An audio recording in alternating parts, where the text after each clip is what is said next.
Después de cruzar el Helesponto y ganar la batalla en el Gránico, Alejandro Magno prácticamente de inmediato se convirtió en dueño de la ruta comercial más importante del estrecho entre el Mar Negro y el Mar Mediterráneo. Pero ya desde las primeras palabras de Plutarco, entendemos que algo no está bien, que algo no cuadra.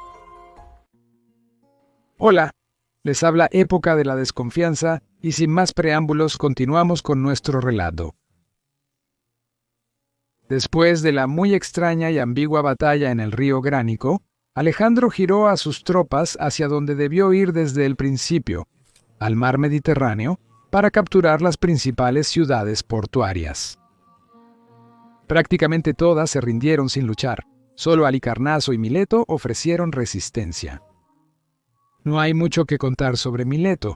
Allí había una pequeña guarnición que fue rápidamente derrotada, pero el asedio de Halicarnaso fue mucho más interesante.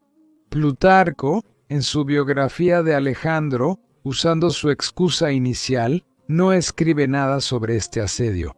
Simplemente dice que tomaron la ciudad y ya. No hagan preguntas de más. Ahora sabrán por qué. A diferencia de las demás ciudades que Alejandro el Macedonio había encontrado hasta ese momento, Halicarnaso tenía tanto tropas profesionales fuertes como un poderoso apoyo marítimo y las murallas más altas y sólidas rodeadas por un foso profundo. Además, su ubicación era tan ventajosa que podía resistir durante mucho tiempo prácticamente a cualquier ejército e incluso cambiar el curso de la guerra a su favor. Wikipedia nos informa que el lugar más ventajoso para instalar el campamento era el lado oriental, argumentando que supuestamente ahí no hay montañas. Sin embargo, basta con echar un vistazo a las imágenes satelitales para ver que sí hay montañas ahí. Sí, no solo hay, sí, el pie de las montañas está a solo 1000 metros de las murallas de la ciudad. Teniendo en cuenta que el alcance de una flecha disparada desde la muralla era de más de 300 metros, o tal vez hasta 400, al campamento de Alejandro Magno le quedaba solo una pequeña franja de terreno de aproximadamente 1,5 kilómetros de largo y de ancho, metros, 800.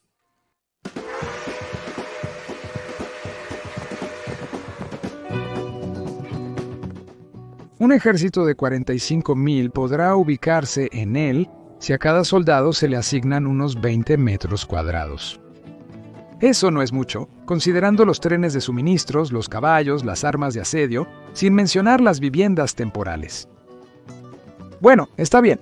Como resultó, justo aquí, los macedonios no temían en absoluto el fuego desde las murallas y, de alguna manera, simplemente rellenaron el foso defensivo. Ya les da risa, esperen, esto se va a poner aún más divertido. Resulta que, a pesar de que el foso estaba rellenado y había brechas en las murallas hechas por las máquinas de asedio, los macedonios no pudieron tomar la ciudad debido a la magnífica preparación y determinación de los defensores. El resultado del enfrentamiento lo decidieron 2 soldados del regimiento de Perdica. En un arrebato de borrachera, decidieron asaltar la ciudad por su cuenta y se enfrentaron a los defensores. Detrás de ellos, sus compañeros también corrieron al asalto, lo que finalmente llevó a la victoria. Yo leo esto y pienso, ¿estos 2 seguro que eran griegos? La verdad es que no tuvieron fuerzas para mantener la victoria, y Alexander se vio obligado a pedir una tregua y retirarse. Luego, los macedonios derribaron parte del muro oriental con arietes, pero los habitantes de Halicarnaso lograron levantar detrás de él otro aún más fuerte que el anterior. Con arietes, el muro de piedra. Sí, incluso si el muro tenía medio metro de grosor, ningún ariete podría derribarlo. Lógicamente, el muro debió ser más grueso. ¿Y por qué, en lugar de defenderse, los habitantes de Halicarnaso se dedicaron a construir una segunda muralla? ¿Y cuánto tiempo les tomó hacerlo? Día 2. Muralla de madera avistada. No veo otra explicación para la destrucción tan rápida de una muralla y la construcción casi instantánea de la segunda. No, aún no es el final. Abajo seguían golpeando. Además, se informa que detrás de la segunda muralla, los habitantes de Halicarnaso construyeron además una torre de madera de 45 metros de altura, en la que se colocaron catapultas. Exactamente así, en plural. Eso es, por un segundo, un edificio de 15 pisos hecho de madera, suponiendo que los techos tengan 3 metros de altura. ¿Quizás ahora la cortina? No. Al amanecer, los helicarnaos hicieron una incursión con 2000 hoplitas y prácticamente derrotaron a los macedonios. Pero la situación desesperada de los macedonios fue salvada por los veteranos, que habían sido liberados del combate debido a su edad. Formándose tan juntos que sus escudos se superponían, resistieron el ataque de los persas. Esa fue una cita de Wikipedia. Lo que más me gustó fue la frase veteranos liberados. Liberados del combate por razones de edad. Entonces, ¿para qué estaban en el ejército? Vigilaban el pago puntual de las pensiones. Al final, los persas se retiraron al mar hacia las islas, quemando todo lo que se podía quemar tras de sí. Alejandro Magno entró en la ciudad vacía y la destruyó una vez más. Personalmente admiro a Plutarco en el sentido de que no quiso asumir tantas mentiras al describir la batalla. Lo que no se puede decir de otros historiadores, por ejemplo, de Diodoro de Sicilia. Para nosotros, en este evento, son importantes varios detalles. El primero es la propia ciudad, su entorno y su acrópolis, sobre los cuales los historiadores mencionan repetidamente. ¡Mírenlos! Si alguien ve claramente estructuras piramidales bajo estas colinas, seguramente es una fantasía enfermiza y un engaño visual.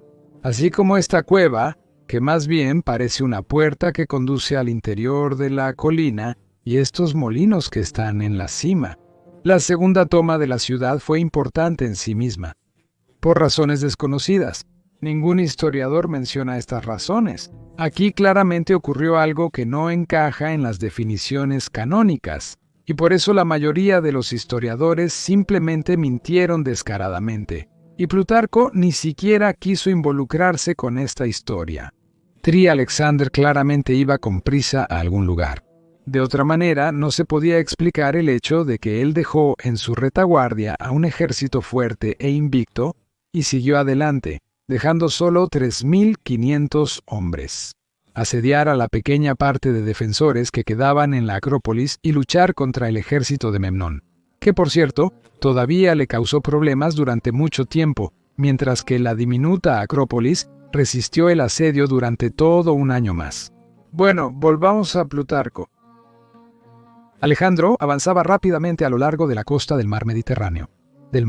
Muchos se sorprendieron por este hecho, ya que en su camino finalmente se interpusieron verdaderas montañas. Esto dio lugar a rumores de que él avanzaba por el fondo del mar, que se abría ante él. Sí, no solo Moisés logró hacer ese truco.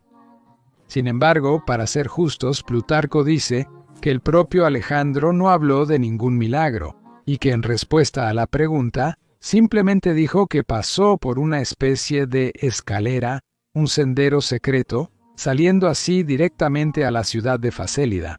Allí pasó varios días y volvió a visitar monumentos culturales como un verdadero turista. Después de tal descanso, volvió a avanzar desde el mar hacia el interior del país, conquistando por el camino Pisidia y Frigia.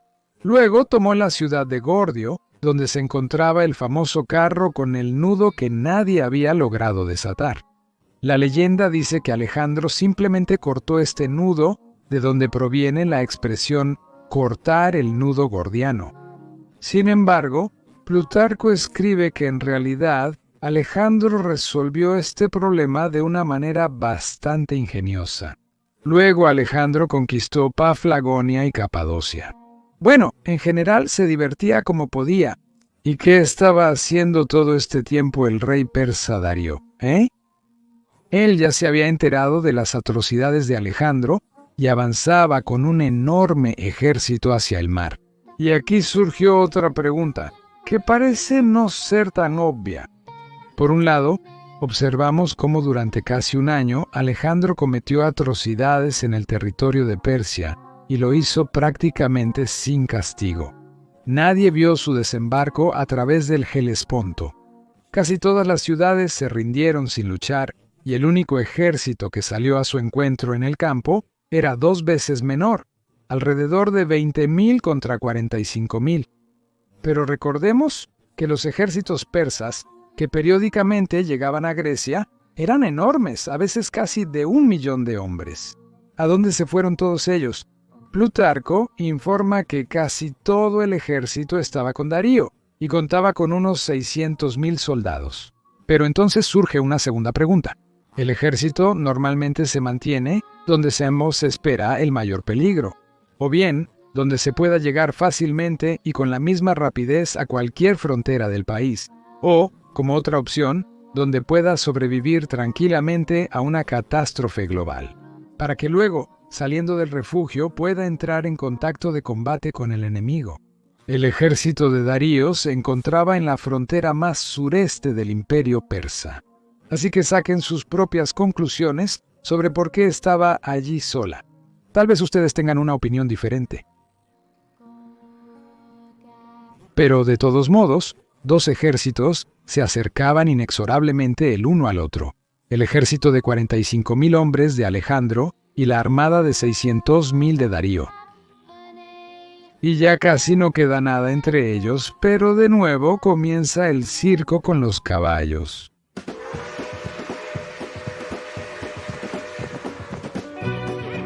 Alejandro se ve obligado a avanzar por una estrecha grieta entre las cadenas montañosas. Y en esa posición él tiene la ventaja, como los 300 espartanos en las Termópilas. Pero él avanza en vez de esperar a que Darío caiga en la trampa. Darío, estando justo frente a las montañas, en la llanura, puede desplegar toda su armada y enfrentar a los macedonios en una posición ventajosa. Pero en vez de eso, envía a todas sus tropas al encuentro de Alejandro. Parecería que ambos ejércitos cometen un error táctico, abandonando una posición ventajosa y apresurándose hacia una trampa. No solo eso. Por alguna razón lo hacen de noche y sucede lo imposible. 2 armadas en un estrecho desfiladero pasan una junto a la otra durante la noche, sin darse cuenta una de la otra. Cuando los zares entienden lo que ha pasado, la situación cambia. Los ejércitos se dan la vuelta y empiezan a regresar. Y así, al salir del desfiladero, finalmente se encuentran. Comenzó la batalla de Isé. Los historiadores oficiales intentan explicar esto, refiriéndose a Ariano, diciendo que el ejército de Darío rodeó la cadena montañosa. Sin embargo, Plutarco escribe claramente que los macedonios se dieron cuenta de que se habían cruzado de largo solo cuando llegaron al campamento vacío de Darío. Es decir, no hubo ningún rodeo y los ejércitos iban directamente uno hacia el otro. Pero el circo con los caballos persistió. En lugar de bloquear el desfiladero con una falange de lanceros, anulando así la ventaja, Alejandro rodea el ejército de 600.000 hombres por la derecha, por un camino que de repente se volvió transitable por las montañas, y ataca a los persas por la retaguardia. Para que lo entiendas, 600.000 contra 45, eso es en promedio 12 persas por cada macedonio. Imagínate que te acercas a un portón y salen a tu encuentro 12 personajes nada brillantes y tú, sin pensarlo mucho, los rodeas por el flanco y los atacas por detrás. Así es más o menos como se ve. Aquí tienes otro ejemplo. En la zona donde tuvo lugar la batalla, desde las montañas hasta el mar hay solo unos 7 u 8 kilómetros. Para que no rodearan a la falange por la retaguardia, hay que alinearlos en una sola línea desde las montañas hasta el mar. Si cada hoplita en formación cerrada ocupa no más de medio metro, se necesitarán 15.000 personas para formar una sola línea compacta. Es decir, la línea de la falange de Macedonio tenía solo 2 hombres de profundidad. De lo contrario, se formarían brechas por las que a los macedonios se les podría rodear fácilmente. y frente a este delgado hilo humano estará una formación igual de densa de persas, pero con más de 30 filas de profundidad, 2 contra 30 en toda la línea del frente. Al mismo tiempo, estos 2 macedonios deben sostener lanzas de falange de 5 o 6 metros de largo. Sin embargo, Alejandro o los historiadores no prestaron ninguna atención a este detalle y rodeó el ejército de Darío con caballería por la retaguardia. Además, según algunas fuentes, en medio de la batalla, entre más de 500,000 de combatientes, Alejandro de alguna manera encontró a Darío y luchó contra él. Fue herido por él en la pierna, pero aún así hizo huir a los persas, matando a cerca de 110,000 enemigos. Él mismo cabalgó con la pierna herida tras el fugitivo Darío, y no es de extrañar, no lo alcanzó, ya que el propio Darío, en su juventud, fue un simple mensajero. Apuesto a que no lo sabías, ¿verdad? Permítanme repetirlo. 500,000 persas liderados por el rey huyen aterrados de 40,000 macedonios. Yo, evidentemente, apoyo esta afirmación. Yo, claro, no soy coronel, pero en mi opinión eso solo es posible en caso de una superioridad total de unos sobre otros.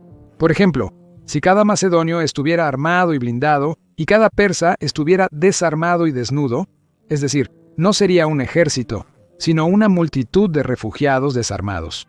Y eso no es una batalla, sino una masacre. ¿Y tal vez así fue realmente? De una manera u otra, Alexander, habiendo obtenido las riquezas de los persas como trofeos, ahora avanzaba lentamente a lo largo del mar, cada vez más hacia el sur, como si se hubiera olvidado de la multitud de 500,000 de refugiados que tenía a sus espaldas. Perdió el ejército Darío. Lo primero que hicieron fue tomar Damasco. Como informa Plutarco, allí se tomaron el dinero, los bienes, las esposas y los hijos de los persas, es decir, todo lo que les pertenecía. Y de nuevo surge la pregunta, si todas las posesiones de los persas estaban en Damasco, ¿qué hacía Darío con el ejército en Susa?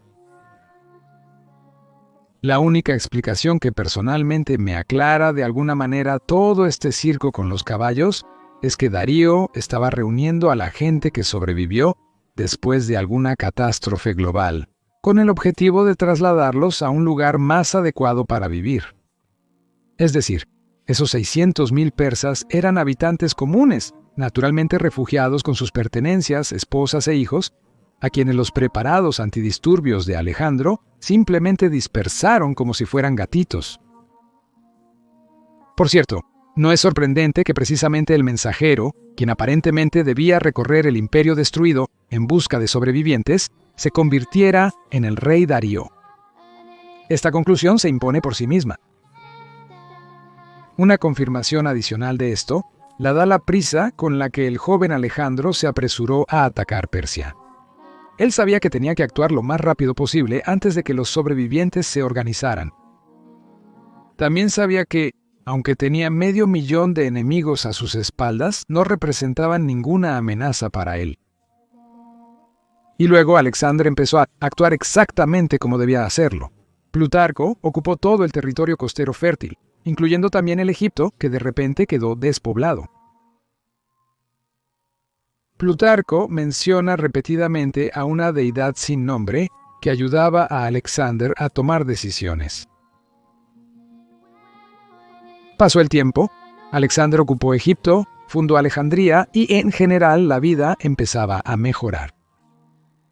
De todos esos acontecimientos, considero necesario mencionar uno en particular, la carta de Darío a Alexander, en la que le ofrecía 10,000 talentos de rescate y todas las tierras al oeste del Éufrates. Es decir, las más rentables y fértiles, una de sus hijas como esposa, además de amistad y alianza. ¿Se imaginan en qué situación tan desesperada debía estar el rey, que comandaba un ejército de 500,000 de hombres para ofrecer algo así? De hecho, le estaba entregando todo a Alejandro sin luchar, pero Alejandro quería aún más. Le propuso a Darío que viniera él mismo y entregara sus poderes, de lo contrario, Alejandro iría por Darío personalmente. Así fue como sucedió. 2 años después de la batalla de Isos, Alejandro conquistó todos los territorios que Darío le había prometido regalarle y los 2 ejércitos se enfrentaron de nuevo. Algunos historiadores aseguran que esto fue cerca de la ciudad de Arbela, pero Plutarco dice que la batalla ocurrió cerca de Gaugamela. En cualquier caso, eso no es tan importante, ya que ambos lugares están relativamente cerca uno del otro. Finalmente, una batalla justa en la llanura. Darío no perdió el tiempo y durante ese periodo aumentó su ejército hasta 1.000.000. Lo mismo no se puede decir del ejército de Alejandro. De hecho, no se puede decir nada sobre él, ya que Plutarco no menciona nada al respecto. Así que 2 ejércitos se situaron uno frente al otro y empezaron a prepararse para dormir. A la mañana siguiente, lo primero que se hizo fue dar la orden de desayunar. Pero es comprensible. La guerra es la guerra, pero la comida y el sueño siguen un horario. La descripción de la batalla es confusa, como si estuviera bajo los efectos de las drogas. Aquí están los ejércitos enfrentándose y Alexander todavía está en la retaguardia desayunando. Aquí, el flanco izquierdo bajo el mando de Parmenión rodeó a la caballería persa y se lanzó a saquear el convoy macedonio en lugar de rodear la falange. Aquí Parmenión envió un mensajero a Alexander con esta noticia y una petición de ayuda. Aquí, Alexander rechazó a Parmenión y entabló una larga y reflexiva conversación con los tesalios y los demás griegos, mientras se ponía el casco. El mensajero ya había regresado con Parmenión con la respuesta de Alexander, y la caballería enemiga apenas se estaba acercando al convoy macedonio. Finalmente, Alexander terminó de charlar con los tesalios y condujo su falange al centro del ejército enemigo. Durante este tiempo, los persas aparentemente peleaban entre sí o esperaban obedientes a que Alexander terminara de hablar.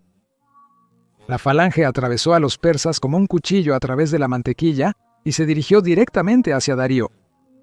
Él no quiso hacerse el héroe y volvió a huir. Aquí Parmenión vuelve a pedir ayuda y Alejandro detiene la persecución de Darío, apresurándose a ayudar a su amigo, pero en el camino se enteran de que Parmenión ya ha vencido. Todo esto son prácticamente citas textuales de Plutarco. Pero si alguien quiere más detalles, o léanlo por su cuenta, o esperen a que yo modele esta batalla con más detalle.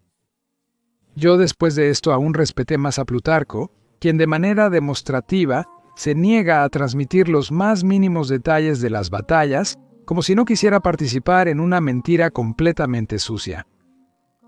Después de esta batalla, Alejandro llegó tranquilamente a Susa y la conquistó. Luego se dirigió directamente a Persia, a la ciudad de Persépolis, que estaba defendida por muchos nobles persas. Darío no la defendió y huyó nuevamente. Vaya decepción. Después de la toma de Persépolis, Alejandro decidió finalmente descansar y dar un respiro a sus tropas. Durante 4 meses no hubo ninguna batalla. Pero entonces llegó la noticia de que uno de los generales de Darío, un tal Beso, se había sublevado y derrocado a Darío, capturándolo y proclamándose a sí mismo como rey persa. Ante semejante descaro, Alejandro inmediatamente salió en persecución. Atravesando más de 500 kilómetros de montañas, alcanzó a Beso, pero éste huyó, abandonando los convoyes y dejando atrás a Darío, gravemente herido. Él murió en brazos de un sirviente de Alejandro, literalmente unos minutos antes de su llegada. Beso fue capturado y ejecutado, siendo partido en 2, aunque otras fuentes mencionan diferentes formas de su ejecución. Y aquí nos encontramos con uno de los detalles muy importantes en la descripción de Plutarco. Es evidente que Plutarco deliberadamente disfrazó este capítulo como una discusión insignificante sobre los pantalones y los trajes que comenzó a usar estando en Partia. Alejandro, solo un par de líneas que además están disfrazadas con la mención de la diarrea que le dio a Alejandro. Por cierto, este es el capítulo 45.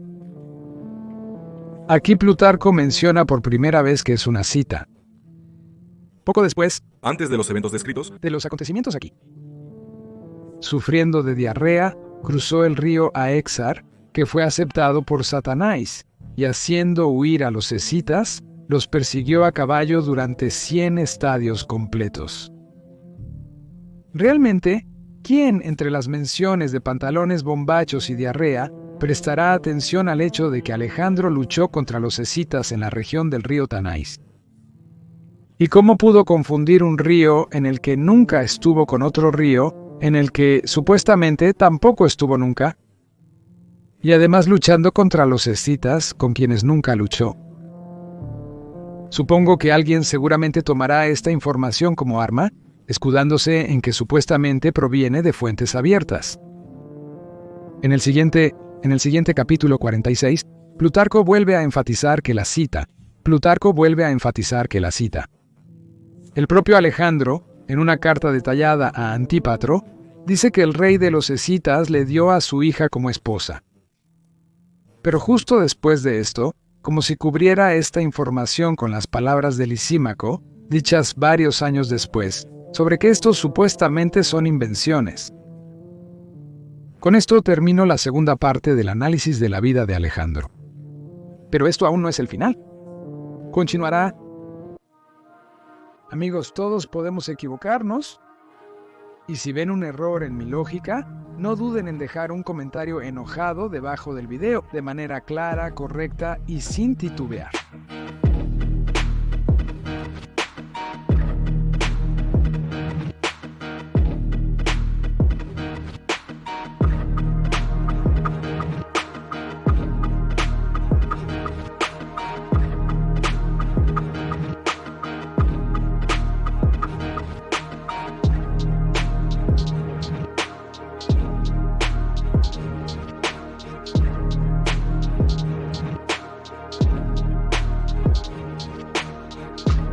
Continuará.